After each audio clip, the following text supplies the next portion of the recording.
Helicopter survey Pawan Kalyan గారు చేస్తారు. అది ఎప్పటి నుంచో పెద్దిరెడ్డి గారు అది అఫీషియల్గా మేము కొనుక్కున్నామనే డాక్యుమెంట్లు అన్నీ ప్రొడ్యూస్ చేసినా సరే ఇంకేదో వీళ్ళు ఆక్రమణ చేశారన్నారు. అదేవిధంగా నిన్న మొన్న పేపర్లోని మీడియాలోని చూసాం, పవన్ కళ్యాణ్ గారు తోటి ఫ్రెండ్కే ఆయన దగ్గర పనిచేసి ఆయన ఎంతో దోచుకున్నాడు పేదల స్థలాలని చెప్పి వచ్చింది. మరి వీటిలన్నిటి మీద పవన్ కళ్యాణ్ గారు స్పందించాలా? అదేవిధంగా పవన్ కళ్యాణ్ ఏదో ప్యాకేజీ తీసుకొని సైలెంట్గా ఉండకూడదు. ఇలాంటి ప్రజా సమస్యలు తప్పు జరుగుతున్నప్పుడు ఖండించాలా? మన శ్రీకాళహస్తిలో కూడా అంత దారుణంగా జరిగితే కూడా ఆయన ఏం స్పందించలేదు.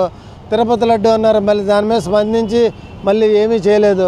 ఊరికనే ఆయనకు అవసరం వచ్చినప్పుడు బయటకు వస్తాడు, మళ్ళీ గూట్లో పక్షిలాగా కామ్గా వెనక్కి వెళ్ళి లోపల దాక్కుంటాడు అంతే. హెలికాప్టర్ సర్వే పవన్ కళ్యాణ్ గారు చేస్తారు. అది ఎప్పటి నుంచో పెద్దిరెడ్డి గారు అది అఫీషియల్గా మేము కొనుక్కున్నామనే డాక్యుమెంట్లు అన్నీ ప్రొడ్యూస్ చేసినా సరే ఇంకేదో వీళ్ళు ఆక్రమణ చేశారన్నారు. అదేవిధంగా నిన్న మొన్న పేపర్లోని మీడియాలోని చూసాం, పవన్ కళ్యాణ్ గారు తోటి ఫ్రెండ్కే ఆయన దగ్గర పనిచేసి ఆయన ఎంతో దోచుకున్నాడు పేదల స్థలాలని చెప్పి వచ్చింది.